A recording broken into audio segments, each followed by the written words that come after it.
토트넘은 무기력하게 패배하고 말았습니다. 오늘 경기의 선발 명단부터 경기 운영, 실점 과정, 이 모든 것들은 포스텍 체제의 고질적인 문제가 드러났다. 이렇게 정리를 드릴 수가 있어요. 오늘 경기는 전형적인 토트넘의 패배였다. 선발의 로테이션도 어떤 전술적인 방향성이 없고 구조적인 대응이 없고 결국 후반전에 그냥 주전 선수를 체력적으로 치게 했을 뿐인 가운데 주전 선수들이 나왔을 때도 상대가 경기를 통해 보였던 허점을 공략한다거나 상대가 경기 중에 보였던 강점들을 막는다거나 그런 전술적인 의미의 변화는 전혀 없고 그런 상태에서 후반전 들어 그나마 공격적으로 뛰어난 주전급 자원들이 들어왔기에 공격의 흐름을 좀 가져오다가 역습당해서 빌드업하거나 본인들의 하이라인 수비에 문제가 드러나면서 졌다라는 거거든요. 그게 바로 포스텍 체제의 결정적인 문제입니다. 그래서 포스테코글루 감독으로는 안 된다고 저희가 계속 말씀을 드리는 거예요. 그냥 결과가 안 좋아서 그냥 어떤 다른 요인이 아니에요. 지금 뭐 마르코 실바 감독이 마치 토트넘의 감독인 것처럼 토트넘 선수들을 위로하는 모습들이 한참 나왔는데요. 오늘 이 경기는 토트넘은 감독이 없고 풀럼은 감독이 있어서 풀럼이 이겼다. 이렇게 말씀드릴 수 있는 내용이었어요. 경기 기록과 경기의 실점 장면과 이 경기의 가장 중요한 포인트, 왜 포스텍을 잘라야 하는가에 대한 분석을 지금부터 시작하도록 하겠습니다. 이날은 토트넘의 좋았던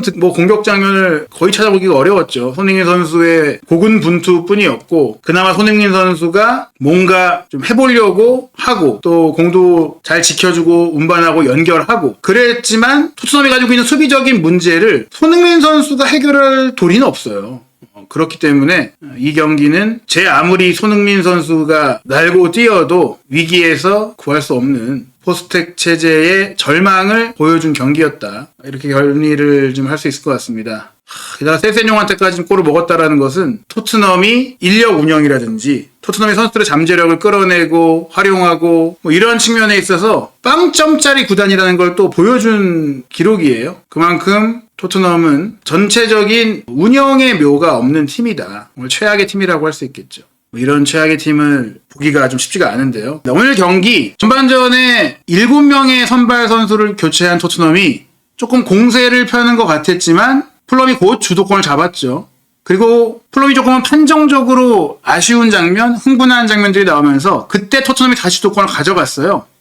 그러나 그 주도권이 가짜 주도권이었기 때문에 토트넘의 공격 시도가 별달리 짜임새를 보이지 못했기 때문에 그 뒤로는 완벽하게 풀럼의 경기를 장악했고 그랬기에 하프타임에 포스테코글루 감독은 손흥민 선수와 베리발 선수를 투입해서 이선의 창의성, 전방의 날카로움, 공소유력을 보강을 했습니다. 존슨을 뺐고 비스마를 뺐죠. 그리고 손흥민 선수가 들어가자마자 토트넘의 공격 위협이 치솟았어요.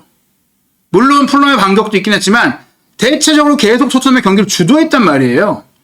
선제골을 내주기 전까지 즉 토트넘이 손흥민 선수와 베리발의 투입 또 그 이어서 오도베르도 들어왔고 여러 선수들이 계속 들어오면서 경기력이 개선되는 모습을 보였지만 결국 골로 이어지지 못했던 것은 오늘 메디슨의 폼은 생각보다 굉장히 안 좋았고 그 안 좋음은 메디슨 개인의 폼의 문제일지 아니면 우도기가 왼쪽 풀백 자리에서 너무 패스 타이밍이나 위치 선정이나 이런 점들이 너무 안 좋다 보니까 그로 인해 어떻게 보면 토트넘의 빌드업 자체가 오늘 경기는 우도기가 왼쪽 풀백에서 위치 선정, 패스 연결, 패스 타이밍 이런 연계 과정에서 전혀 전술적인 역할을 못 해준 게 좀 뼈아팠다. 또 그 점도 좀 짚어야 될 것 같습니다. 경기 기록을 보시면 후반전에 토트넘이 공을 더 많이 잡기 시작했고 또 공격 위협을 많이 가져가면서 43%까지 볼 점유율을 끌어올리기는 했어요. 그리고 기대 득점은 0.99골의 풀럼과 0.98골의 토트넘으로서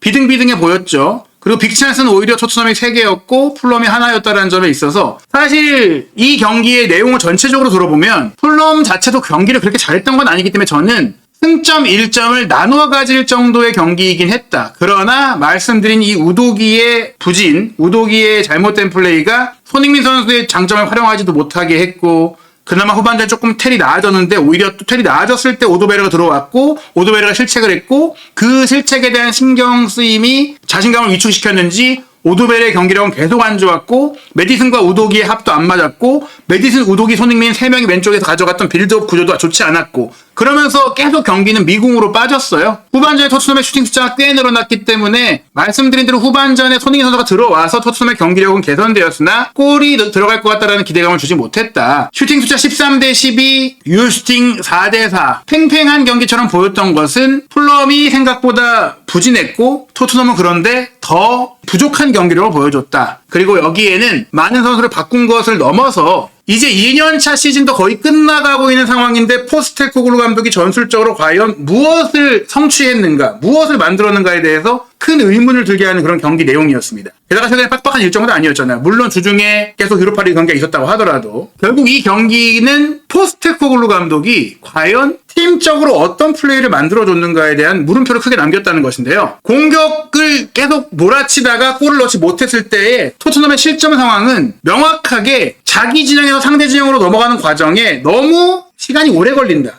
빠르게 공을 넘겨주고 위험 지역을 벗어나서 빌드업이 실패했을 때 쇼트 카운터를 당할 위험을 최소화해야 한다라는 문제점 지적에 전혀 포스테코글루 감독이 대응을 하지 않고 있다. 오도베르가 무려 3명한테 에워싸인 상태에서 돌파를 시도하다가 잘렸어요. 이런 상황에서 여기에 오도베르가 공을 몰고 가는 상황도 문제고 여기서 드리블로 벗겨내려고 했던 것도 문제입니다. 여기서 만약 뺏길 것 같으면 그냥 뻥 차서 위험을 회피하거나 공을 내보내는 게 나아요.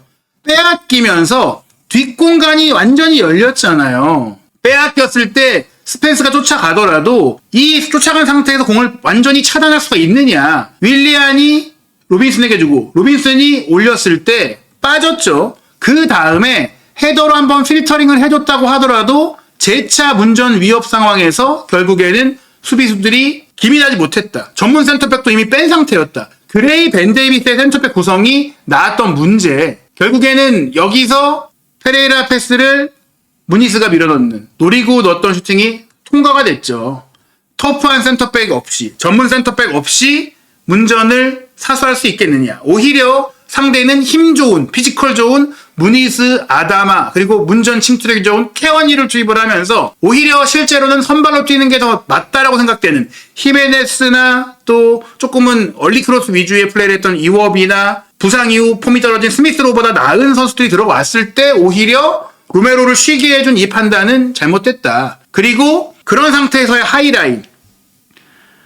레노의 뻥찬 한 번의 킥이 수비 뒷공간으로 날아갔고 여기서 바라보고 있는 스펜스, 데이비스가 1대1 가고 그레이가 여기 있지만 1대1 경합에서 세센형을 막지를 못하잖아요. 그냥 무너지고 뚫리고 슈팅 골입니다.